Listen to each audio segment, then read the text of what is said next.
forgot to record. Anyways.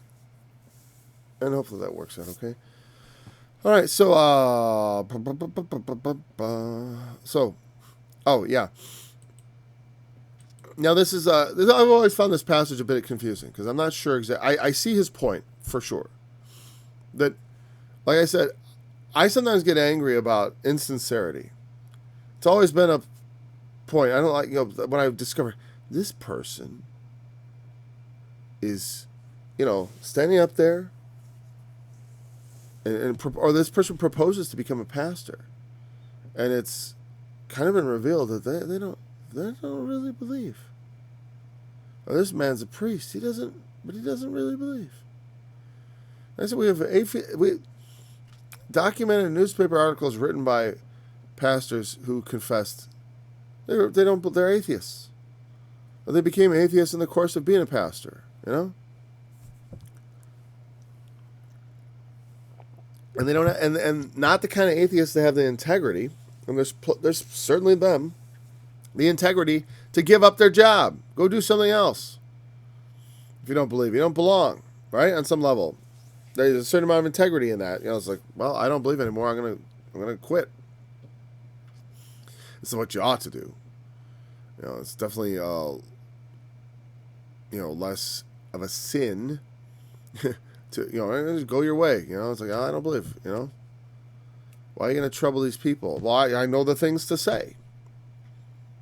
You do? I know. Yeah, I know that. I was taught. I studied. I get up there and I preach the same things you do. Just don't believe them anymore. Well, here's the thing. What he's saying is, the motivation for their preaching is not important. Right? Some preach Christ of envy and strife, and some of goodwill. Envy and strife, I guess I feel like I want to look up the words. And but this is not a great path to understanding, to tell you the truth. Sometimes word studies, why is this not right? I thought I transitioned. I wish they'd fix that. Oh well, it's my fault. I have to minimize before if I minimize it and then flip away instead of just clicking things away, I can have nice transitions that look like this, but it requires a lot of extra clicking. And I'm on the wrong window. There we go. So I should probably just set my keyboard up and do Alt Tab or something.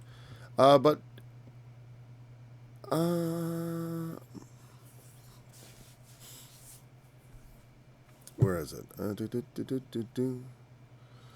Contention was... Okay, right. All right, okay, cool. First of all, the envy and strife is... Phthonos is envy. Strife is... Eris, which is... The quick definition given when I highlight this here is strife. I'm not psychic when I'm bringing these up. I should mention when I go through this, see, on Mindseed, when you highlight a word, and for a while it was working properly, where it would actually, this little window pops up, and that's how Bible Hub works, at least when you use the, when you can't see up at the top. But it says Philippians 1 version, and I choose the Strong's with the King James. The King James Version with the Strong's embedded in it, and I have all these links on these texts to the words, which is cool if you want to do word studies. I said, like the old days where I used to have to break out the Green's interlinear and do it manually. I mean, this is so nice. Even in the early days of the internet, they didn't have this. Eris, a quarrel, strife, readiness to quarrel. Okay. And then Phonos, decay, breakdown, probably strong feeling, corrupt. I like the idea that it says there's some corruption at the base of the idea of envy. There's something corrupt about envy. It eats you up from the inside. All right. So, the one preaches Christ out of envy and strife. And contention. Oh, the word contention was the one I really thought was the most interesting. Where is it? Erythea, which is related to Eris. I'm sorry, I switched away too soon. It's related to Eris, Erythea. And, or it sure sounds related. Did I assume that? I assumed it was related. Let's see, is it related? No, it's not related, okay. Well, maybe it is. No, it's not related to Eris. I don't know, I just assumed it was. To stir up, to excite. Whatever. Oh, that's the lexicon. Oh, no, it is from a presumed prolonged form of Eris. Means to provoke or stimulate. Okay, provocation. And then, but this word means, now that's here is this one. Erythea. It's used in the seeking of followers and adherents by means of gifts. No, I don't like the helps word studies.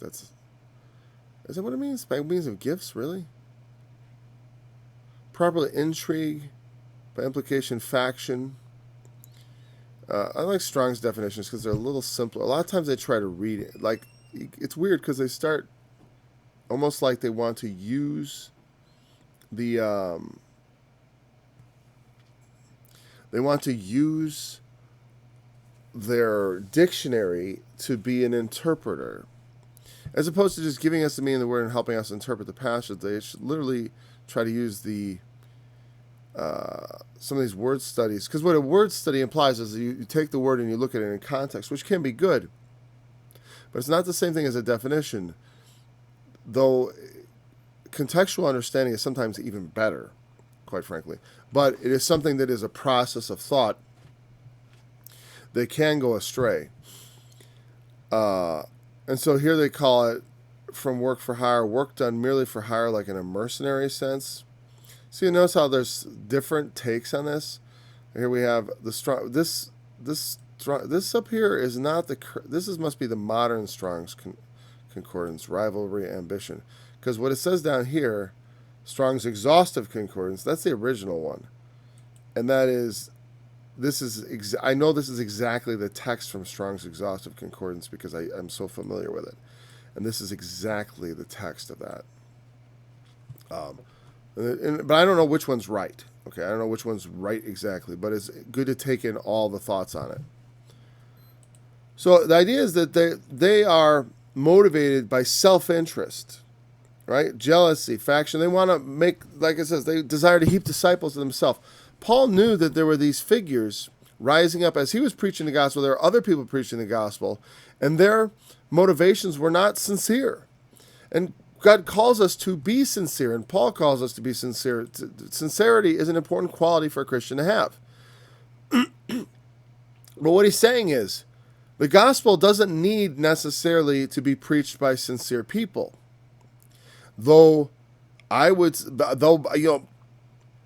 He rejoices in that the gospel is preached either way. But also there's the danger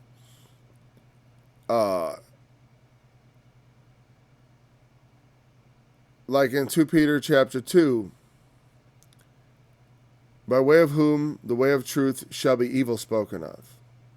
There are sometimes those who are so corrupt in their preaching that it causes the gospel to be evil spoken of. Now, and what I've said in the past about this, and I do think it's true, when he's saying this, he means that, a lot of times people question people's motivations. Like, I get my motivations questions all the time. Some people don't like me, right? It's fine. Not everyone's going to like you. And for me, it's very specific because of things I've said about particular other teachers, right? One in particular, it's only Arnold Murray, because it's like, Arnold Murray, God bless him, I just watched my wedding yesterday. It was my 25th anniversary. I watched my wedding again, the video, and it was very nice. It was very nice to us. Very kind, very affectionate, and I never had anything personally against him.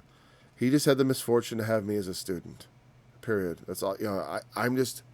I'm going to pick it apart. And you know what? It's appropriate. It is. You have every right to pick what I say apart. But the thing is, I'm not going to be so touchy about it. You know what I mean? It's like, I know I leave up teachings from years ago that I would definitely, someone said, hey, you said this. I'm like, yeah, I probably shouldn't have said it like that. Or that was indeed actually wrong. There's doubtless things I've said in the past that were wrong. You know? It's just the nature of things. Some people are just right their whole life. They come out of college, they're right. They've got the right doctrine, all right. Everything's right. And they just keep being right. Because they can't be wrong. But let's say you're preaching the right stuff. You get at least the gospel, right? And you're not bringing ill repute on it, but just the motivation is envy, strife, right? Contention, meaning like factional. I'm preaching out of a desire to carve out a niche for myself, to maybe carve out some disciples for myself or whatever. And that's not a good thing. But what Paul is saying is, I rejoice anyways, because Christ is preached. Whether in pretense or in truth. I wonder what pretense, does that mean insincerity, or for a pretense make long prayer? I wonder if they use the same words. Let's see. Pretense.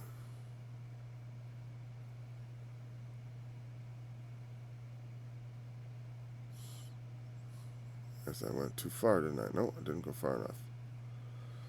And pretense, prophasis, which the definition they gave for the quick definition was a pretense. How unexpected. A pretext and excuse. Okay. What does Strong say? An outward showing that is pretext or pretense, like with cloak, color, pretense, show. Interesting. Everything that happens after this dash is in Strong's exhaustive concordance. Everything that happens after this dash is a list of every way that it's translated in the King James Version of the Bible.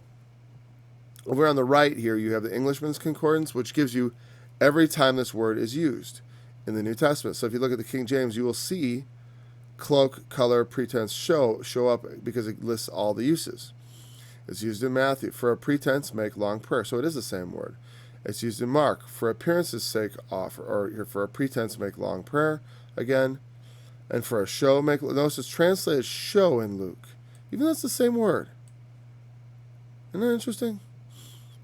They were translating Mark and Matthew. I wish it would be consistent. For a show, make long prayer. Though they have no cloak for their, again, that's John 12. They have no cloak for their sin. So there's cloak. They have no pretense for their sin. An excuse.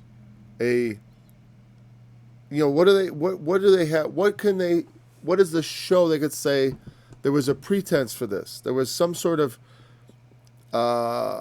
alleged reason or pretended cause. And I just look over here.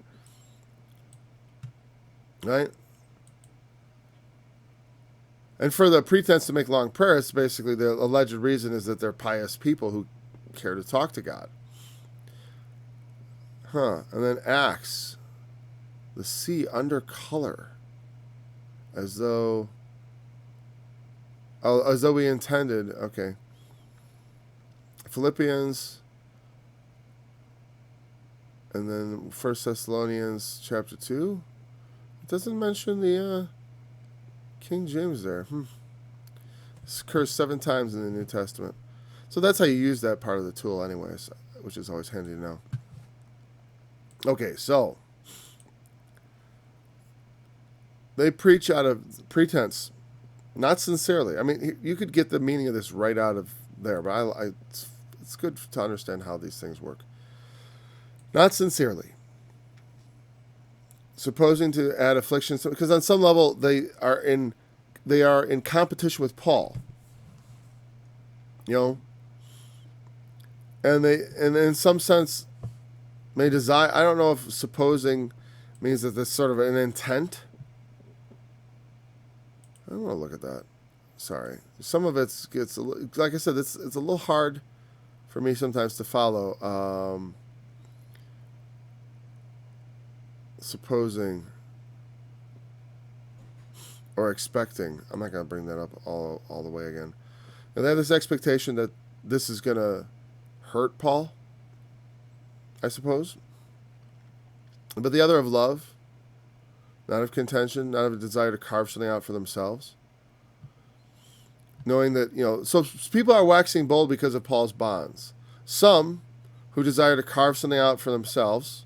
Others from love. Because they see him arrested, they think, aha, I'll take over for Paul. He's done in. They've got him. And the people are really jumping into this. Now's my chance to step in and carve out my place as a apostle or whatever. But other people are doing it because they love Paul, because they see what he's going through, and they are emboldened to speak.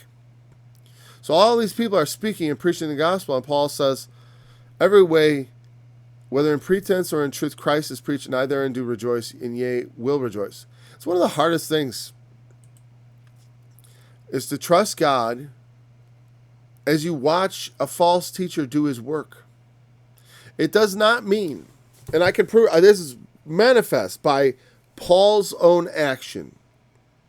Paul will call out people who are false teachers by name, of whom is Hymenaeus and Philetus, who have erred, saying that the resurrection is past already, to overthrow the faith of some. I think it was Hymenaeus and Philetus, or was it just Hymenaeus? Whatever. Some have erred, some have swerved. He would name people. He will talk about the things they do wrong. The extra special apostles and all the false apostles, deceitful workers, disguising themselves as servants of Christ, right? He calls them out, and that's fine. It's part of what we're supposed to do. But also we should not get frustrated and understand that it is also part of God's plan, that there must needs be false prophets. There must also be false prophets and false brethren among you, that they which are approved may be made manifest, Paul says. That's going to be. There are going to be false teachers, false prophets. There's going to be insincere people.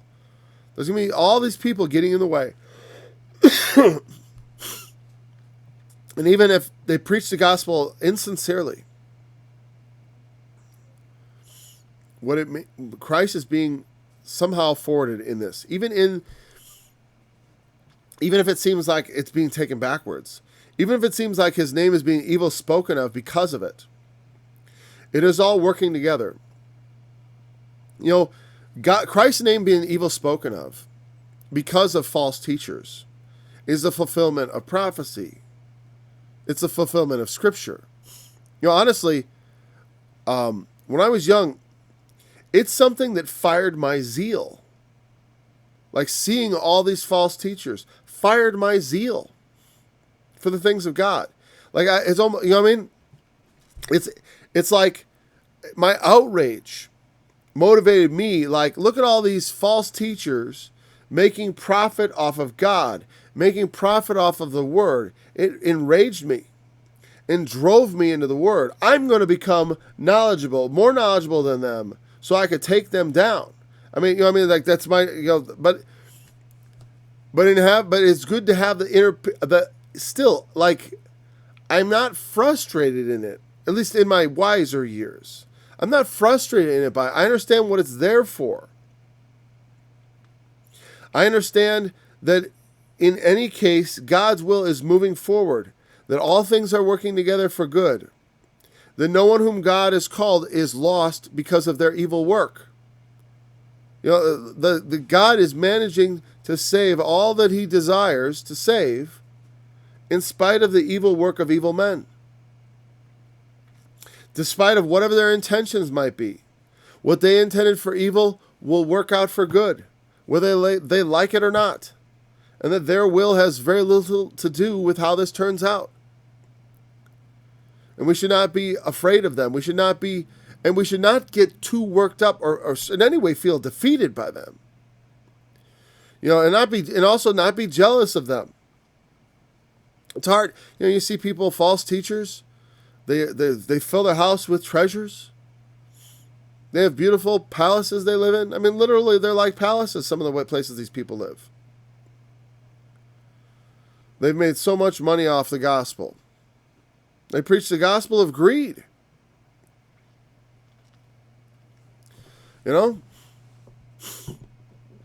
But their work will not succeed. And never has. That's the thing. That's what you got to rest in. Now, it doesn't mean we don't do anything about it. In fact, we do everything we can about it. But I'm not going to get frustrated about it because God's will be done. And I'm not going to, I'm going to speak against it. I'm going to do my sincere thing that he has given me to do in sincerity and in truth and out of love for the people of God, whom God has called. I'm going to do all those things. And the Lord will make the work happen as he wants it to happen, and it will work out fine.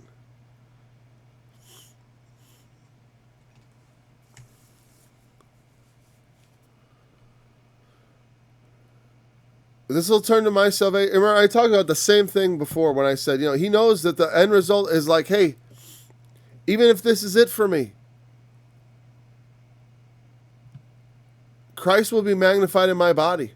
Whether by life or by death, whether I go on living, it's going to be magnified. Whether they get me this time, and that's the end. The evil men will not succeed. That God's will be done, and Christ will be magnified. Christ will become greater, no matter what happens to me. If something happens to me, he'll raise someone else up to do the work he needs done. And I'm not going to be terrified by these enemies and adversaries, even if they're coming in the name of Christ and preaching the gospel. Good. I'm glad to hear the gospel's being preached. False teach. Like my first teacher had lots of false doctrine, right? And I think he was a nice guy and sincere. He seemed so. I don't know if he's sincere or not. He sure felt sincere. I met him. I didn't think it was like, I think there was a certain amount of foolishness there,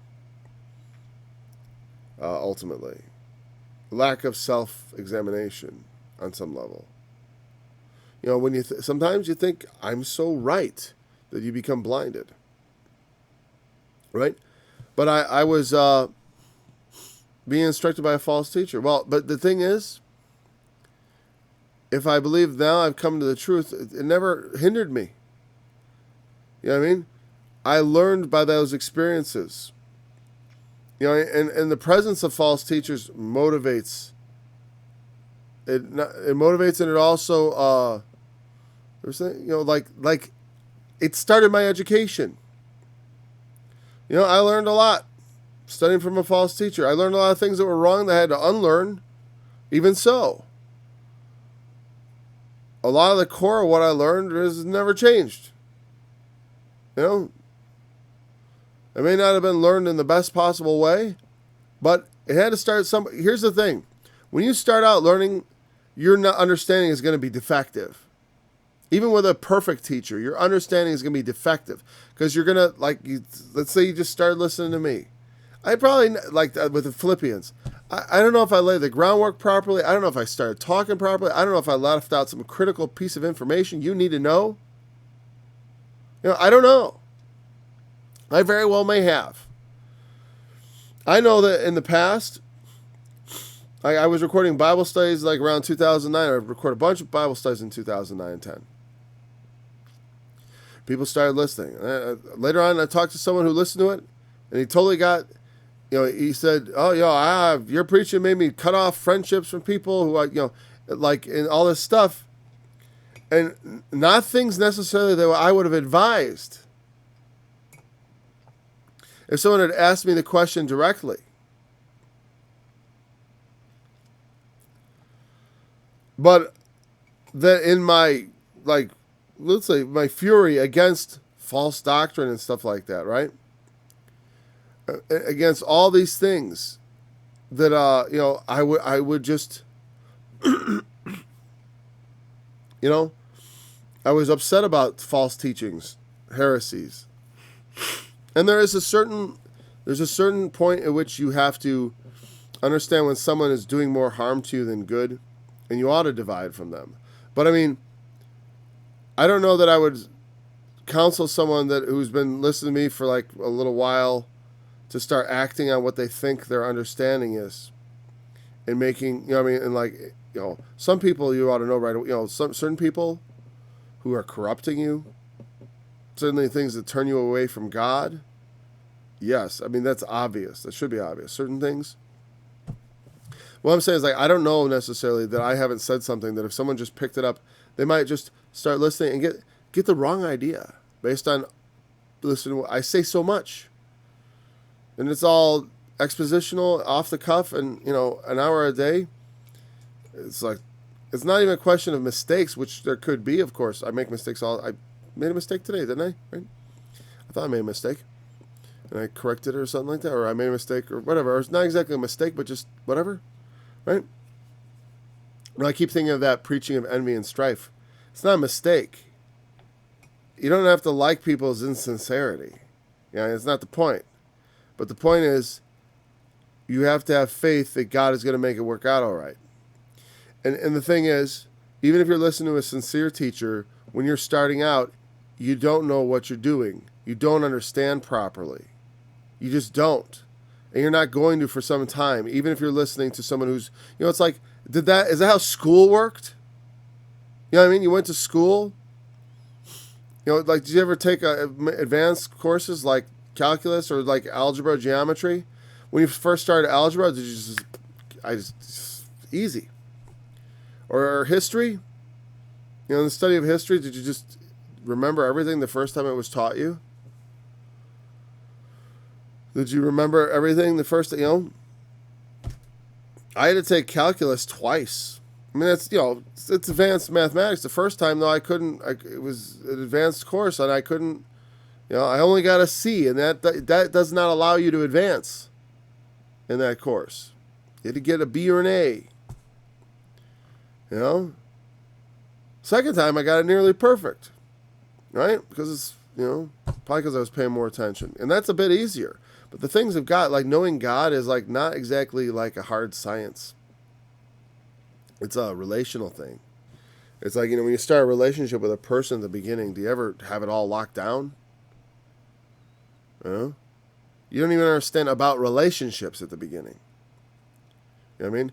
And so when we talk about knowing God, we don't understand God. We don't understand how to know God. We don't even understand how we should go about knowing God until, it's a process of things where you experience them, you go through it, you pray, you study, you look to heaven for, or look to the Spirit nearby. I say, sometimes you look to heaven, like, heaven. I remember praying, God. And it's like, but God is with me, in me. So it's like, God? You're here. I know you are. Actually, I know you are. I have to look around. But I'm saying it's like we think of it as external. But He is with us, closer to us than we ourselves. They say get in touch with yourself. God is more in touch with you than you are in touch with yourself. That's how close He is. I know this, I'll turn to my salvation through your prayer and the supply of the Spirit. I mean, Jesus is going to supply that whatever is going on is going to work out for good. We've covered that enough. I didn't dwell on the supply of the Spirit, but the point is we have the Spirit with us. He supplies the things we need. And other people praying for us also is encouraging and effectual, and God hears. And according to my earnest expectation and hope that in nothing I shall be ashamed. Earnest expectation and my hope. The thing that throws me off about that, and this is going to be the last thing, but I have to check this. Because in my mind, hope and expectation are the same thing. So there's some word stuff going on here. Elpizo or elpis is usually the word for hope, and it means expectation. Or is it faith? No, let's see.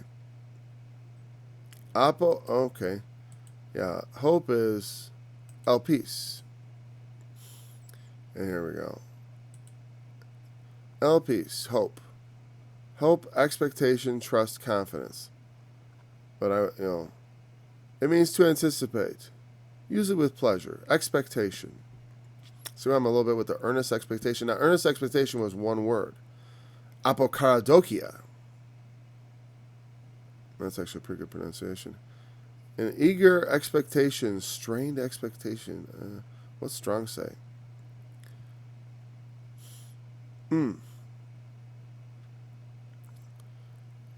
So, dokeo. What is dokeo? What? Oh, learning? Watching? Dokeo isn't it teaching or something like that? To have an opinion.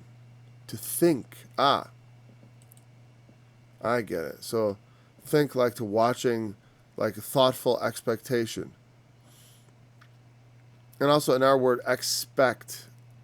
Is it like spect in there? Like spectacle? Like we, I don't know.